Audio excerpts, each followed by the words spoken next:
ऑफिसमधून बाहेर तिने डोकावून पाहिलं तर मुसळधार पावसाला सुरुवात झाली होती.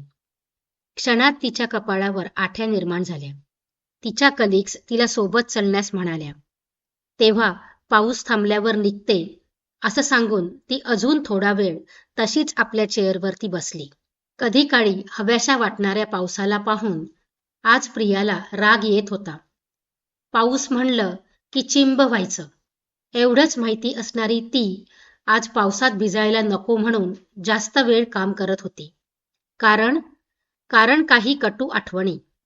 पाऊस आला तो तिला त्याच्या आठवणी सोबत घेऊन.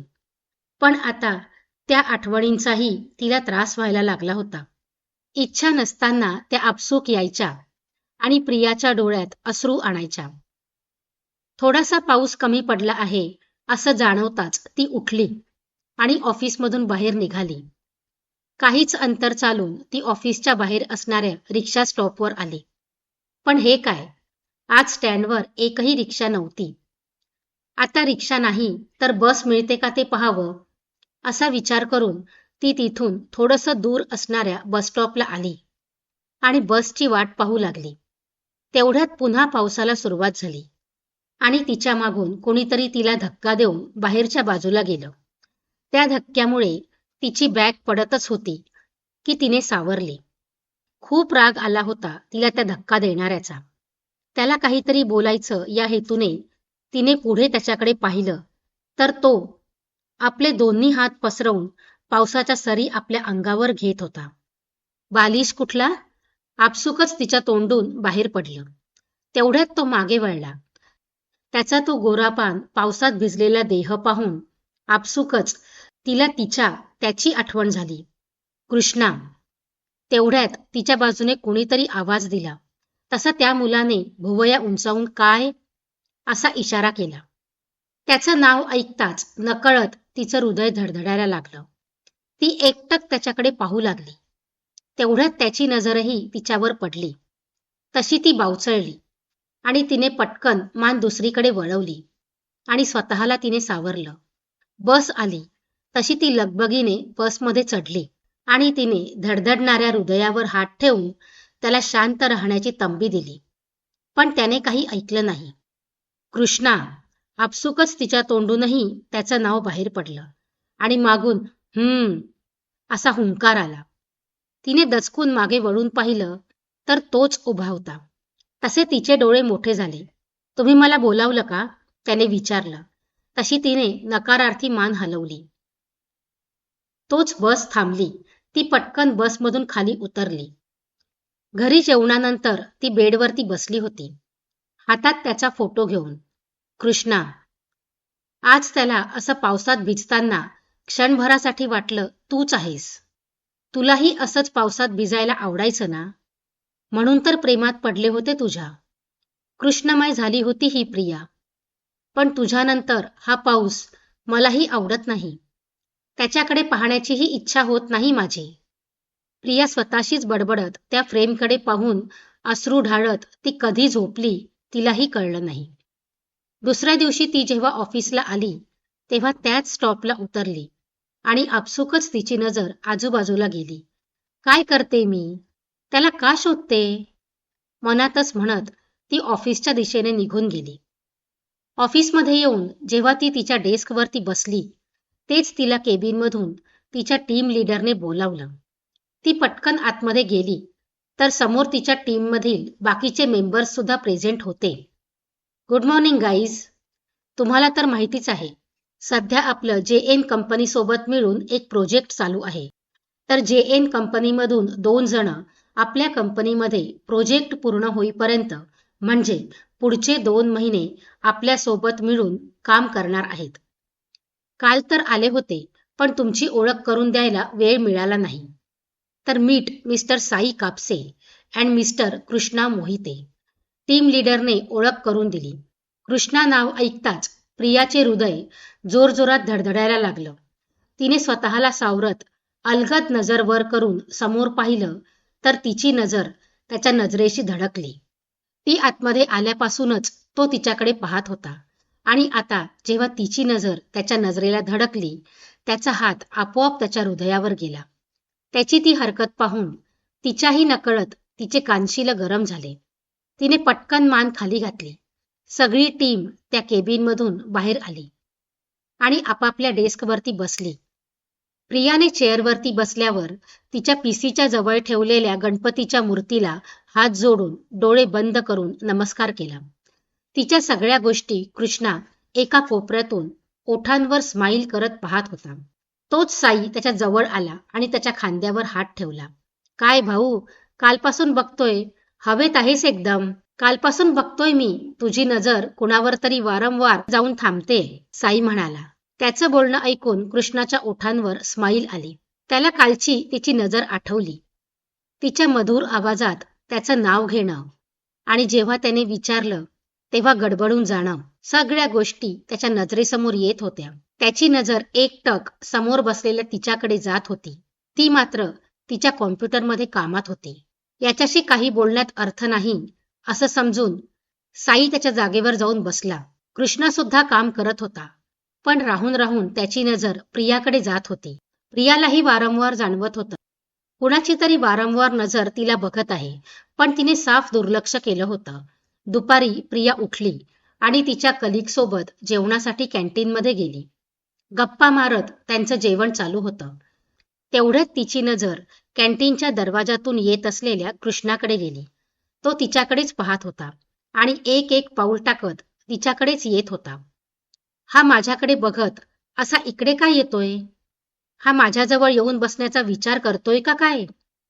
तिने मान खाली घातली आणि अस्वस्थपणे हातातील चमचा हलवायला लागली. तो तिच्या जवळून मागे निघून गेला.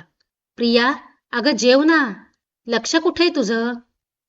तिची एक कलीग म्हणाली. प्रिया भानावर आली आणि तिने पाहिलं तर तो तिच्याजवळ बसला नव्हता. तो कुठे गेला? या पडलेल्या प्रश्नामुळे आपसुकच तिची मान मागे वळली, तर त्याची नजर तिच्यावरच होती. जसं तिने त्याच्याकडे पाहिलं तसं त्याच्या ओठांवर स्माईल दिसली तिला, आणि ती स्माईल पाहून का कुणास ठाऊक, पण तिला तो चिडवतोय असं तिला वाटून गेलं. तिने पटकन नजर पुढे फिरवून घेतली. प्रिया आणि तिच्या मैत्रिणींचं जेवण झालं व त्या तिथून कामासाठी निघून गेल्या. कृष्णा आणि साई ऑफिसमध्ये येऊन 2 आठवडे झाले होते. दोघेही छान रुळले होते त्या ऑफिसमध्ये. सगळ्यांसोबत छान मैत्री झाली होती. पण कृष्णाच्या मनात फक्त एकच खेद होता, तो म्हणजे खूपदा प्रयत्न करूनही प्रिया त्याच्याशी जास्त बोलत नव्हती आणि जे काही बोलायची ते फक्त औपचारिक कामासाठी. कंपनीकडून कृष्णा आणि साईला राहण्यासाठी एक फ्लॅट देण्यात आला होता, जो कोइन्सिडन्सली प्रियाच्या घरापासून काहीच अंतरावर होता. ते नेहमी एकाच बसने जायचे. कृष्णाने येण्याची वेळही तिच्या घरातून निघण्याच्या वेळेनुसार मॅनेज केली होती, जेणेकरून सकाळी सकाळी तिला पाहता येईल. आणि खरं म्हणायचं तर प्रियालाही आता सवय झाली होती त्याच्या दिसण्याची. सकाळी जाताना ऑफिसमध्ये, लंचसाठी आणि परत घरी येताना त्याची नजर आपल्यावर स्थिरावलेली असते हे तिला माहीत होतं. ती सुद्धा त्याला पाहायची, पण तिने कधी त्याला ते दाखवून दिलं नाही. आज प्रिया दुपारीच घाई गडबडीतच ऑफिसमधून बाहेर आली. गावाहून आईबाबा येणार असल्याने तिला त्यांना घ्यायला स्टेशनकडे जावं लागणार होतं. त्यासाठी तिने हाफ डेची सुट्टी घेतली होती. डायरेक्ट रिक्षा करणंच तिला योग्य वाटलं, जेणेकरून येतानाही प्रॉब्लेम होणार नाही. स्टँडवर आली आणि तिने रिक्षा पकडून स्टेशनला पोहोचली तर आईबाबा वाट पाहत उभे होते. त्यांना घेऊन ती परत घरी आली. इकडे ती अचानक अशी गडबडीत निघून गेल्यामुळे कृष्णाला काहीच कळत नव्हतं. ती अशी का गेली? काय झालं असेल? ती ठीक असेल की काही वेगळा प्रॉब्लेम? अशा खूप साऱ्या प्रश्नांनी त्याच्या डोक्यात थैमान घातलं होतं. कामात तर काडीचं लक्ष लागत नव्हतं. कधी एकदा ऑफिस संपतंय असं झालं होतं त्याला. ऑफिस संपलं तसा साईचाही विचार न करता कृष्णाने बॅग घेतली आणि जवळजवळ धावतच ऑफिसमधून बाहेर पडला. आज काही ती बसमध्ये नाहीये हे माहिती असल्यामुळे त्याने बसची वाट पाहायची तसदी घेतली नाही. डायरेक्ट रिक्षा केली आणि निघाला. तिच्या घरासमोरच त्याने रिक्षा थांबवली. पैसे दिले आणि दरवाजासमोर येऊन उभा राहिला. जेव्हा बेलकडे नजर गेली तेव्हा थोडासा तो अडखळला. पण काळजीपुढे बाकी कुठल्याच गोष्टीचं महत्त्व नव्हतं. कधी एकदा तिला नीट समोर पाहतोय असं झालं होतं त्याला. त्याने बेल वाजवली आणि आतून दरवाजा उघडण्याची वाट पाहू लागला. काही क्षणातच दरवाजा उघडला आणि त्याने समोर पाहिलं तर त्याच्या बाबांच्या वयाचे एक गृहस्थ समोर उभे होते. कोण हवं आहे? त्यांनी विचारलं. नमस्कार, मी कृष्णा. प्रिया आहेत का? मी त्यांच्या ऑफिसमध्ये काम करतो. त्याने हात जोडत नमस्कार करत विचारलं. हो, आहे ना. या आतमध्ये तुम्ही, बाबा म्हणाले. कृष्णाने होकारार्थी मान हलवली आणि त्यांच्या मागोमाग आतमध्ये आला. आत येताना नकळत तो घर पाहत पाहत आतमध्ये येत होता. बसा, मी प्रियाला बोलावतो. सोफ्याकडे इशारा करून ते म्हणाले आणि तिथून आतमध्ये निघून गेले. प्रिया, बाळा तुझ्या ऑफिसमधून कुणीतरी आलं आहे, ते प्रियाला आवाज देत म्हणाले. त्यावर उत्तर म्हणून प्रियाचा आले बाबा असा आवाज आला आणि तिचा फक्त आवाज ऐकून कृष्णाला बरं वाटलं. हात आपल्या ओढणीला पुसत प्रिया बाहेर आली. समोर कृष्णाला पाहून तिला धक्काच बसला होता. हा इथे का आलाय? हा सगळ्यात पहिला प्रश्न तिच्या मनात आला. तुम्ही? आपसुकच तिच्या तोंडून बाहेर पडलं. हाय, ऍक्च्युली ते जरा काम होतं. पण तुम्ही लवकर आलात ना? टीमकडून कळलं. तुमच्या घरी येऊन बोलावं. तिला समोर पाहून खूप आनंद झाला होता. पण तो चेहऱ्यावर येणार नाही याची काळजी घेत कृष्णा म्हणाला. डायरेक्ट तर तिला सांगू शकत नव्हता की तुम्ही दुपारी गेला आणि काळजी वाटली म्हणून आलो. बरं बाळा, तुम्ही कामाचं बोला, तोवर मी जाऊन जरा आढवा होतो. पाहुण्यांच्या नाश्त्या पाण्याचं बघ, बाबा म्हणाले आणि आतल्या बाजूला निघून गेले. ते गेले तसा कृष्णा पटकन उठला आणि तिच्या समोर येऊन उभा राहिला. तो असा अचानक समोर आल्याने प्रिया 2 पावले मागे सरकली आणि प्रश्नार्थक नजरेने त्याच्याकडे पाहायला लागली. अशी कशी काही न सांगता तू ऑफिसमधून निघून गेलीस? मला किती टेन्शन आलं होतं. काय काय विचार येत होते डोक्यात. तू सांग, तू ठीक आहेस ना? तू अशी दुपारी का गेली? तुला बरं वाटत नाहीये का? आपण डॉक्टरकडे जायचं? कृष्णाने एका मागोमाग एक प्रश्न विचारले. ती मात्र थक्क होऊन त्याच्याकडे पाहत होती. रिलॅक्स, तुम्ही एवढे हायपर का होताय? आणि मला काहीही झालं नाहीये. आई बाबांना आणायला स्टेशनला जायचं होतं म्हणून हाफ डे काढला होता मी. तिने स्पष्ट केलं. Oh okay. तो थोडा रिलॅक्स झाला. काय काम होतं? तिने विचारलं. काम? त्याने प्रश्नार्थक नजरेने तिच्याकडे पाहत उलट प्रश्न केला. तुम्हीच म्हणालात ना ऑफिसचं काम होतं? ती स्पष्टीकरण देत म्हणाली. नाही, काम काहीच नव्हतं. ते तुझे बाबा होते म्हणून. तो बिनधास्तपणे बोलला आणि सोफ्यावर बसला.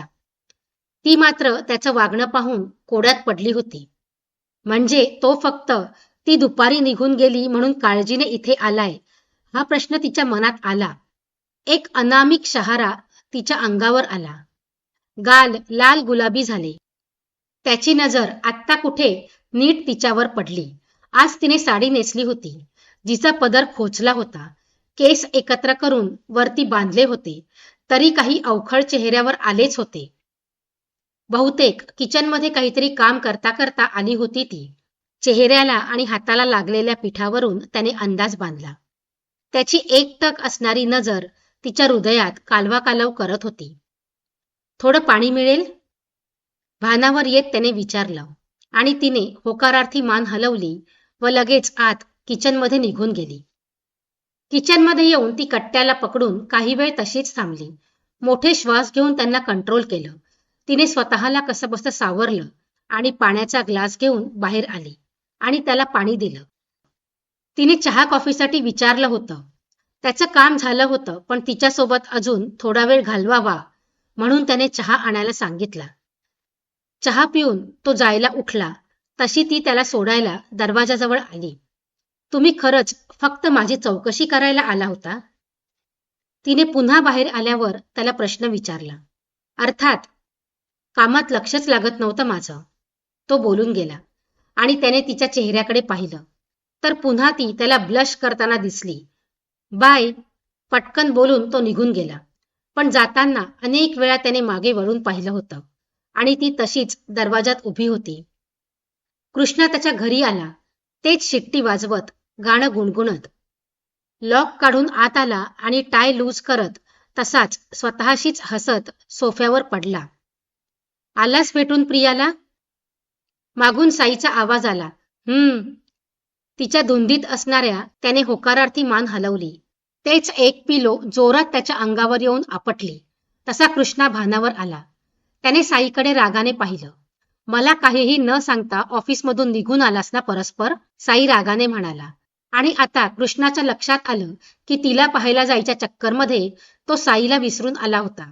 साई त्याच्याकडे खाऊ की गिळू अशा नजरेने पाहत होता. तो मारायला त्याच्या अंगावर झडप घेणारच होता की कृष्णाने पटकन स्वतःला वाचवलं आणि धावत रूममध्ये निघून गेला व दरवाजा लावून घेतला. इकडे तो दिसेनासा झाला तशी ओठांवर गुलाबी हसू घेऊन प्रिया मागे वळली. कुणीतरी आपली काळजी करतंय हे पाहून तिला खूप बरं वाटत होतं. तिने समोर पाहिलं तर रागाने तिच्याकडे पाहत आई उभ्या होत्या. त्यांच्या नजरेतील राग पाहून घाबरून तिने आवंढा गिळला. त्यांची रागीट नजर पाहून प्रियाने घाबरून मान खाली घातली. काय चाललंय हे? काय गुण उधळायचे चालू आहेत आमच्या माघारी? आईने विचारलं. तुम्ही समजताय असं काहीच नाही आई, प्रिया सांगण्याचा प्रयत्न करत होती. काहीही बोलायची गरज नाहीये. जे काही पाहायचं होतं ते मी पाहिलं माझ्या स्वतःच्या डोळ्यांनी आणि ऐकलं स्वतःच्या कानांनी. एक विधवा असताना कुठल्याही परपुरुषासोबत असं लाजून मुटकून बोलायला तुला जराही लाज वाटत नाही का ग? अगं बाकी कशाचा नाही, पण निदान माझ्या मेलेल्या मुलाचा तरी विचार करायचा होतास का? तो आता मेलाय म्हणून तुला रान मोकळं झालंय? आई कुत्सितपणे बोलत होत्या. त्यांचा प्रत्येक शब्द प्रियाच्या जिव्हारी लागत होता. डोळ्यातून अश्रूंच्या धारा वाहत होत्या. ती गुपचूप मान खाली घालून उभी होती आणि त्यांची बोलणी ऐकत होती. आतमध्ये असणारे बाबा आपल्या पत्नीचा चढलेला आवाज ऐकून बाहेर आले. काय चालू आहे इथे? तुझा आवाज एवढा का वाढलाय? त्यांनी बाहेर येऊन आपल्या पत्नीकडे रागाने पाहून विचारलं. काही नाही बाबा, आईंचा गैरसमज झाला आहे. आई, खरंच तुम्ही विचार करताय तसं काहीच नाही. तुम्हाला वाईट वाटलं असेल, मला माफ करा. असं म्हणून गालावरचे अश्रू पुसत प्रिया तिथून आपल्या रूममध्ये धावत निघून गेली. आई सुद्धा ताड ताड पावले टाकत तिथून निघून गेल्या. प्रिया तिच्या रूममध्ये आली आणि रूमचा दरवाजा बंद केला. तिने टेबलवरचा त्याचा फोटो घेतला आणि त्याच्याकडे पाहत बेडवर बसली. हे काय झालं होतं मला? अशी वाहवत का गेले मी? माझं फक्त तुझ्यावर प्रेम असताना कृष्णाबद्दल अशी भावना का आली माझ्या मनात? नाही, हे चुकीचं आहे. मी फक्त तुझी आहे आणि तुझीच राहीन. असं म्हणून तिने तो फोटो आपल्या उराशी कवटाळला आणि तशीच बेडवर पडली. त्यात तिला कधी झोप लागली समजलंच नाही.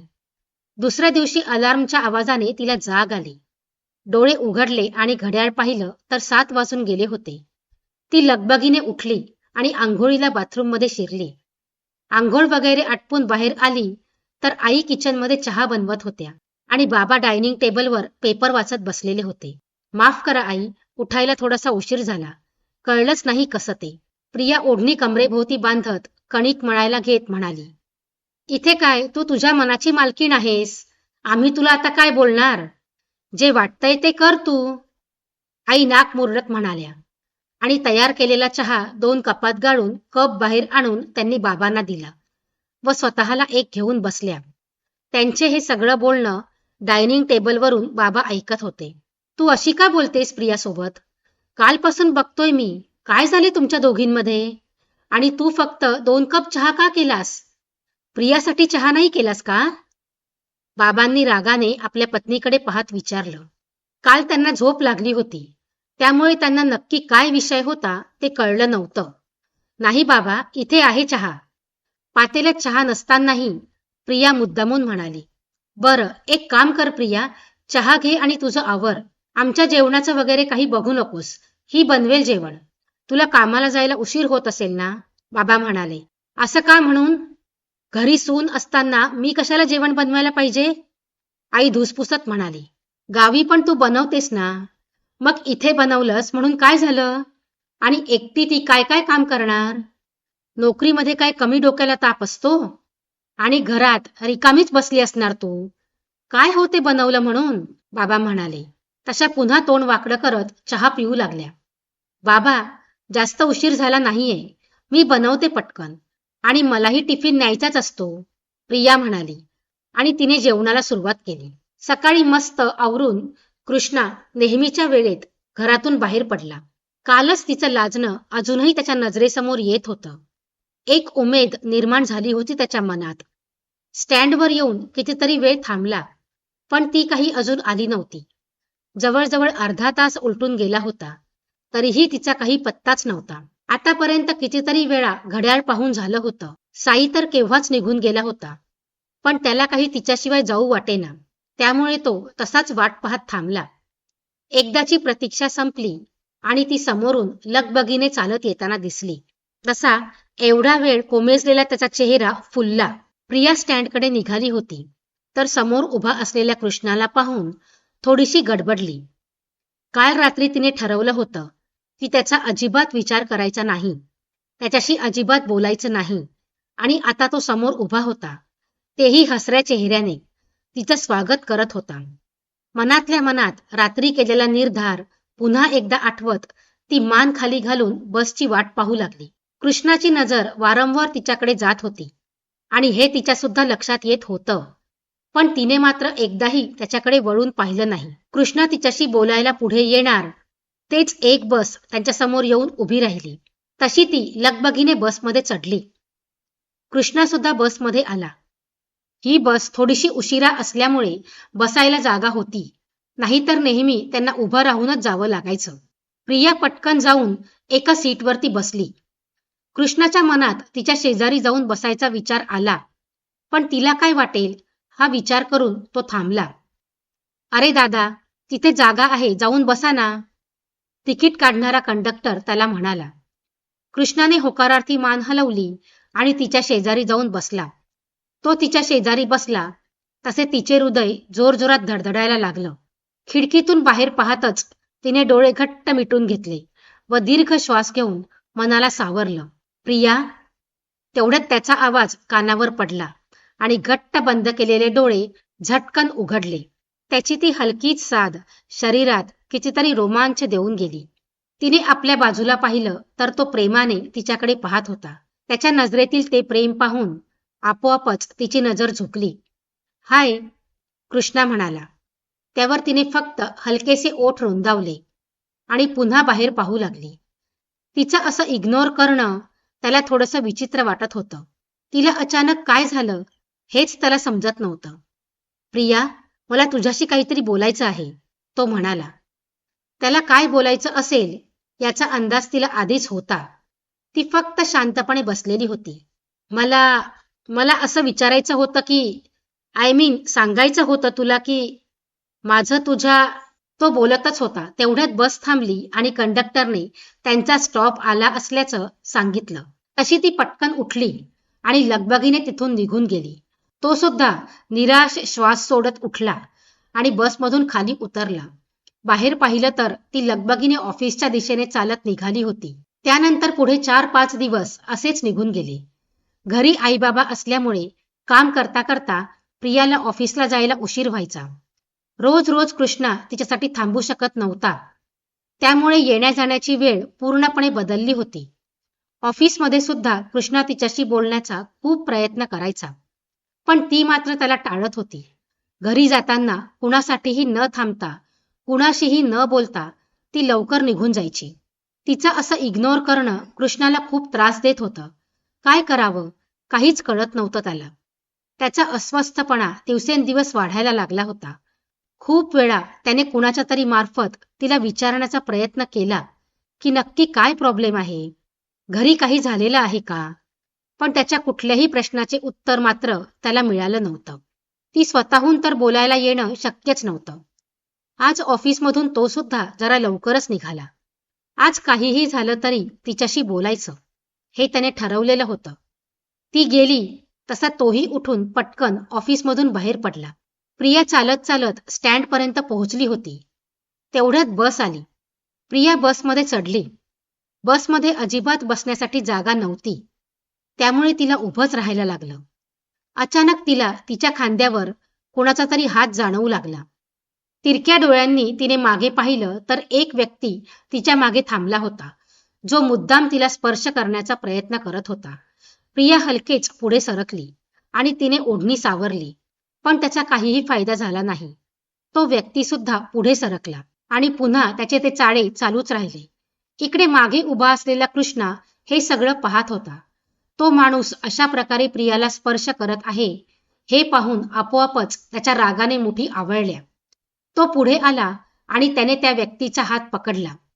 त्याला मागे फिरवून एक सांडकन कानाखाली त्याला लगावली.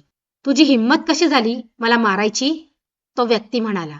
तुझी हिंमत कशी झाली तिला असं स्पर्श करायची? कृष्णा म्हणाला आणि त्याने पुन्हा एकदा त्या व्यक्तीच्या कानाखाली लगावली. तसा तो व्यक्ती सुद्धा भडकला आणि त्यानेही कृष्णाची कॉलर पकडून त्याला मारायला सुरुवात केली. चालत्या बसमध्ये दोघांची चालू असलेली मारामारी पाहून प्रिया घाबरली. सगळे लोक त्यांच्याकडे पाहत होते. प्रियाने पुढे येऊन कृष्णाला थांबवण्याचा प्रयत्न केला, पण कृष्णाचा राग टोकाला गेलेला होता, जो कमी थांबायचं काही नाव घेत नव्हता. त्यांचा बसमध्ये चालू असलेला धिंगाणा पाहून कंडक्टरने बस थांबवली आणि तिघांनाही बसमधून खाली उतरवलं. बसमधून जसं उतरवलं तसं कृष्णा पुन्हा एकदा त्या माणसाला मारायला निघाला. प्रियाने पटकन पुढे येऊन कृष्णाचा हात पकडला. काय करताय तुम्ही कृष्णा? प्लीज बंद करा हे. प्रिया त्याच्या हाताला घट्ट जवळजवळ मिठी मारून त्याला थांबवण्याचा प्रयत्न करत होती. कृष्णाला मात्र तिचाही खूप राग आला होता. त्याने तिला झटकन बाजूला केलं. तुझ्यामुळे घडलं आहे हे सगळं. का वागतेस तू माझ्यासोबत अशी? किती त्रास होतोय मला, तुला कळत नाहीये का? किती बोलायचा प्रयत्न करतोय तुझ्याशी, पण तू मला इग्नोर करतेस. काय झालं आहे? असं काय घडलं आहे? तुझं इग्नोर करणं मला खूप त्रास देतं प्रिया. कृष्णा रागाने तिच्यासमोर ओरडत होता. कशाला बोलायचे तुम्हाला माझ्याशी? काय संबंध आहे आपला? हे बघा, तुम्ही माझ्यापासून दूर राहा. प्रिया त्याला बोट दाखवून म्हणाली आणि पुढे बघून निघाली. तिला असं जाताना पाहून कृष्णा लगबगीने तिच्याकडे आला आणि त्याने तिचा दंड पकडून तिला वळवून स्वतःकडे खेचलं, ज्यामुळे ती त्याच्या छातीवर आपटली. दूर राहा? नाही शक्य आता ते. तुझ्यापासून मी दूर राहणं शक्य नाहीये. प्रिया, माझं प्रेम आहे तुझ्यावर. ज्या क्षणी तुला पाहिलं त्या क्षणापासून मी तुझ्यावर प्रेम करतोय, कृष्णा तिच्या डोळ्यात पाहून म्हणाला. त्याचं हे बोलणं ऐकून प्रिया मात्र जोरजोरात रडायला लागली. तिने संपूर्ण ताकदीने त्याला धक्का दिला आणि स्वतःपासून दूर केलं. काहीही काय बोलताय? तुम्हाला माहिती काय आहे माझ्याबद्दल? मी एक विधवा आहे. लग्न झालं होतं माझं. माझ्या कृष्णासोबत खूप सुखात होतो आम्ही, पण नशिबाने खेळ मांडला आणि तो गेला माझ्यापासून दूर. मी मात्र जोपर्यंत जिवंत आहे फक्त आणि फक्त त्याची आहे. माझं फक्त आणि फक्त त्याच्यावर प्रेम आहे. दुसरं कुणाशीही मी प्रेम नाही करू शकत. त्यामुळे इथून पुढे माझ्याशी बोलण्याचा, माझ्यासमोर येण्याचाही प्रयत्न करू नका, ती म्हणाली आणि मागे वळून धावतच तिथून निघून गेली. काही अंतर पुढे गेल्यावर तिला एक रिक्षा मिळाली, ज्यात बसली. तो मात्र अजूनही त्याच ठिकाणी पुतळ्यासारखा उभा होता. ती जे काही बोलली ते सगळं वारंवार त्याच्या कानावर आपटत होतं. तो अचानक असं ऑफिसमधून बाहेर पडल्यामुळे साई त्याला शोधत शोधत पुढे आला होता. आजूबाजूला तो कुठे दिसला नाही म्हणून त्याने रिक्षा पकडली व घराच्या दिशेने निघाला, तर रस्त्यात थोडं पुढे आल्यावर एका बाजूला उभा राहिलेला कृष्णा त्याला दिसला. साईने पटकन रिक्षा थांबवायला लावली आणि कृष्णाजवळ आला. कृष्णा, काय झालं? तू असा इथे का उभा राहिलायस? कृष्णा, कृष्णा, साई त्याला बोलावत होता. खूप प्रश्न विचारत होता, पण कृष्णा मात्र काहीही हालचाल न करता, काही न बोलता तसाच उभा होता. शेवटी साईने ओढतच त्याला रिक्षाकडे नेलं. रिक्षामध्ये बसवून त्याला घेऊन घरी निघाला. घरी आल्यावर साईने पुन्हा त्याला खूप वेळा विचारण्याचा प्रयत्न केला, पण कृष्णाने काहीच सांगितलं नाही. कृष्णा गेले काही दिवस स्वतःच्याच कोशात होता. कुठेही त्याचं लक्ष नव्हतं. तिचे शब्द त्याच्या कानात सतत घुमत होते. ऑफिसमध्ये ती त्याला पूर्ण इग्नोर करत होती आणि कृष्णा सुद्धा तिच्या वाट्याला जात नव्हता. या काळात साईने त्याला खूप वेळा विचारलं, पण उत्तर कृष्णाकडेच नव्हतं, तर तो त्याला काय देणार होता? प्रिया दाखवत नव्हती, पण तिला मात्र खूप वाईट वाटत होतं. खरं तर उगाचच तिला आस होती की सगळं काही सांगितलं तरी कृष्णा येईल आणि म्हणेल की मला तुझ्या भूतकाळाचा काही फरक पडत नाही. पण मग दुसरा प्रश्न तयार असायचा, जर हे नातं नकोय तर ही आस का? कृष्णा ना दिसला ना त्याच्याशी संबंधित काही घडलं त्यामुळे आई आता पूर्वपदावर आल्या होत्या.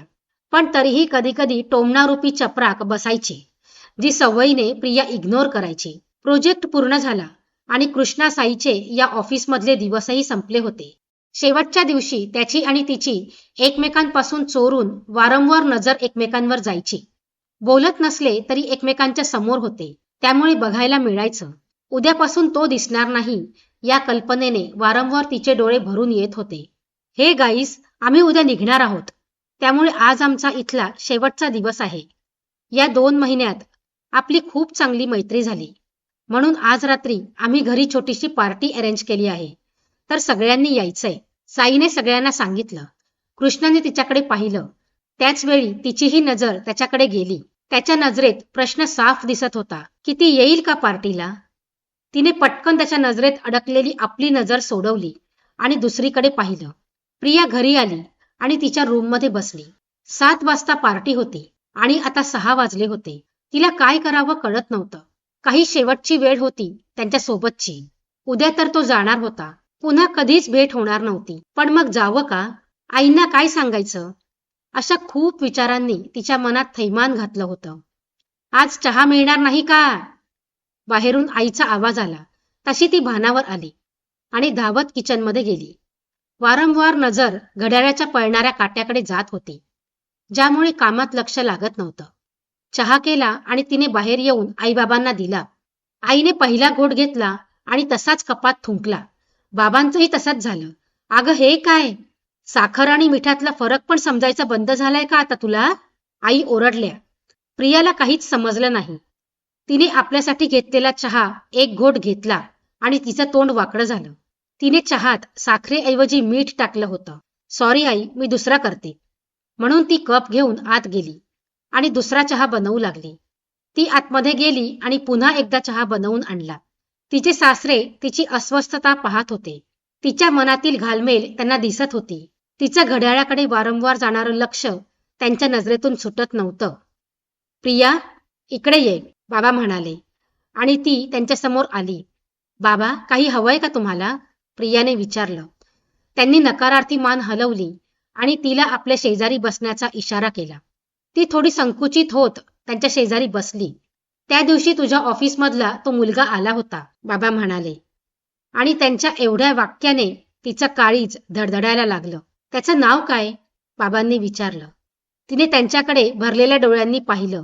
त्या दिवशी घडलेलं सगळं काही बाबांनी आतल्या खोलीतून ऐकलेलं होतं. हे आता तिच्या लक्षात आलं. कृष्णा, ती उच्चारली, जे ऐकून बाबांचेही डोळे गहिवरले. त्यांनी तिच्या डोक्यावर हात ठेवला. जीवापाड प्रेम करतो ना तुझ्यावर? आणि तूही? बाबा म्हणाले आणि रडतच तिने मान खाली घातली. त्यांच्या या प्रश्नाचे उत्तर द्यायचं म्हणजे त्यांच्या हृदयावर आघात करण्यासारखं आहे. त्यांच्या मुलाची बायको त्याच्या जाण्यानंतर दुसऱ्या कुणाचा विचार करते. किती वाईट वाटेल त्यांना याचं. खोटं ती बोलू शकत नव्हती, त्यामुळे गप्प राहणंच तिने पसंत केलं. पण कितीही गप्प राहण्याचा प्रयत्न केला तरी डोळ्यातून वाहणारे अश्रू सगळं काही सांगत होते. बाबांचं बोलणं ऐकून तिथे बसलेल्या सासूबाई लगेच उठल्या आणि हातातील कपबशी त्यांनी जवळजवळ जमिनीवर आपटलीच. अहो, काहीही काय विचारताय? सून आहे ना ती तुमची. असं तुमच्या सुनेने दुसऱ्या कुठल्या पुरुषाचा विचार केल्यावर इतक्या प्रेमाने विचारतात का? आणि काय ग तुला सांगितलं होतं ना त्याच्यापासून लांब राहायचं म्हणून? सासूबाई पुढे येऊन तिचा हात ओढून म्हणाल्या. त्यांनी अचानक ओढल्यामुळे हात दुखायला लागला. तशी ती पटकन उठली. आई, खूप दुखतंय हो, प्रिया म्हणाली. माझ्या मुलाला धोका देताना, त्याचा विश्वासघात करताना नाही दुखलं का तुला? सासूबाई तावातावाने बोलू लागल्या. अचानक बसलेले तिचे सासरे उठले आणि त्यांनी जोरात कानाखाली सासूबाईंना लगावली. अगं, तुला जरा तरी काही लाज वाटते का नाही? सोन्यासारख्या सुनेवर हात काय उचलतेस? आत्ताच्या आत्ता पोलीस स्टेशनमध्ये कंप्लेंट करेन तुझी. आणि काय चुकीचं वागलीये ती? मन मारून जगतच आहे ना. आपला लेक गेल्यापासून एकदा तरी हसलेलं बघितलंयस का तू तिला? आणि होत असेल तिच्या आयुष्याची नवीन सुरुवात, तर तुला काय त्रास आहे ग? मला खात्री आहे माझ्या मुलाला सुद्धा हेच हवं असेल. तिच्यावर जीवापाड प्रेम करणारा, आयुष्यभर साथ देणारा जीवनसाथी भेटत असेल तर तुला आनंदच व्हायला हवा. अशी विधवा म्हणून किती दिवस जगणार आहे ती? आणि आयुष्यभर आपण पोसणार आहोत का तिला? आता तरी कुठे आहोत आपण तिच्यासोबत? सगळ्या गोष्टी ती एकटीच बघते ना? बाबा तावातावाने म्हणाले. अहो पण सासूबाई गालावर हात ठेवून त्यांच्याकडे आश्चर्याने पाहू लागल्या. गप्प बसायचं इथून पुढे. खूप ऐकून घेतलं तुझं. आता बास झालं, बाबा म्हणाले. तुम्हाला काय करायचंय ते करा, पण एक लक्षात ठेवा, जर ही त्या मुलासोबत गेली तर आयुष्यात पुन्हा कधी तोंड दाखवायचं नाही हिने मला, सासूबाई म्हणाल्या आणि सरळ आतमध्ये निघून गेल्या. प्रिया तोंडावर हात ठेवून जोरजोरात रडायला लागली. तोच तिच्या खांद्यावर तिच्या सासऱ्यांनी मायेचा हात ठेवला. प्रिया बाळा, जा. नवीन आयुष्य सुरू कर. सुखाने संसार कर त्याच्यासोबत, बाबा म्हणाले आणि ती आश्चर्याने त्यांच्याकडे पाहू लागली. त्यांच्या नजरेत त्यांचा मनापासून होकार अगदी स्पष्ट दिसत होता, जो पाहून प्रियाला खूप आनंद झाला. पण आई, प्रिया प्रश्नार्थक नजरेने म्हणाली. तिचं सोड ग. उद्याच गावी निघून जातो तिला घेऊन. काळजी करू नकोस. ती असो व नसो, कन्यादान करायला मी नक्की असेल, बाबा तिच्या डोक्यावर हात ठेवून म्हणाले. प्रिया हसली आणि वाकून तिने त्यांना नमस्कार केला. इकडे जसजशी रात्र सरत होती, कृष्णाच्या मनात आता निराशा घर करू लागली होती. वाटलं होतं निदान शेवटचं भेटायला का होईना पण ती येईल, पण ती मात्र आली नव्हती. आलेले सगळेजण आता निघाले होते. पार्टीनंतरचं सगळं सामान साई आवरून ठेवत होता आणि कृष्णा हतबल होऊन तिथेच सोफ्यावर बसलेला होता. उद्या सकाळचं त्यांचं तिकीट बुक करण्यात आलं होतं कंपनीकडून, म्हणजे आता ती कधीच दिसणार नाही. हा विचार करतच त्याच्या डोळ्यातून अश्रू व्हायला लागले. साईला त्याची अवस्था समजत होती, पण सध्या त्याला एकांताची गरज आहे समजून तो त्याच्या खोलीत निघून गेला.